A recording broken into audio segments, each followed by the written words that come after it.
เอาสุขสบายดีพี่น้องปงป่ายเบิร์ดสุขูสุคนพี่น้องเอ้ยฝั่งไทยฝั่งลาวฝั่งซ้ายฝั่งขวาเนาะสโลแกนซองภาคพังแม่น้ำคลองเอามาอัปเดตเนาะพี่น้องเนาะหมู่เฮาหลังจากที่ว่าคลอดลูกเสียบซับเรียบทีเรียบร้อยพี่น้องตอนนี้ยังมีชีวิตอยู่10แต่ในอนาคตนี่อาจจะเดาๆบางอาจจะเหลือ9เพราะว่าข้าพเจ้าขึ้นไปนอนพี่น้องเนาะข้าพเจ้าขึ้นไปนอนเลยตื่นเช้ามาเนี่ยลงไปเห็นอีกตัวหนึ่งแล้วยาวๆแล้วนะเพราะว่ามันมีหมูทึกมากวนพี่น้องเนาะเนี่ยหมอนี่เราไปกวนเนี่ยมันเราพูดลูกพูดนอนเลยมันเต็งลูกมันพี่น้องเลยเนาะเนี่ยบักนี่แล้วดิที่ว่าแยกออกจากตัวเมียเนาะหลังจากที่ว่าผสมแล้วเรียบร้อยพี่น้องแยกออกมาอยู่ผู้เดียวแล้วบ่ได้ผูกเสื้อมันเนาะเมื่อคืนนี่แล้วตื่นเช้าหากันมาจับผูกนี่หมูน้อยเซ็ตไปละ2ใบเท่าพี่น้องเนาะ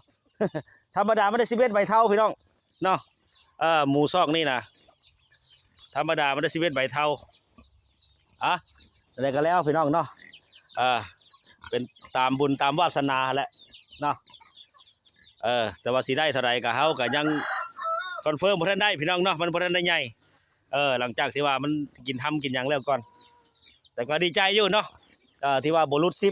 10คาดหมายว่าโอ้ยบ่รุด10กับใครแน่วะเนาะสมความตั้งใจพี่น้องแล้วเฮาก็มาเบิ่งหมู่เฮาบัดนี้ที่ว่าเฮาขุนกำลังสิขายพี่น้องเนาะนี่3 เดือนไปแล้วนี่3 เดือนพี่น้องเอ้ย3 เดือนนี่ใกล้แล้วอีก15 วันปล่อยเนี่ยนี่หากระ2 เดือน2 เดือน10มื้อ2 เดือน10 มื้อ11 มื้อนี่พวกนี้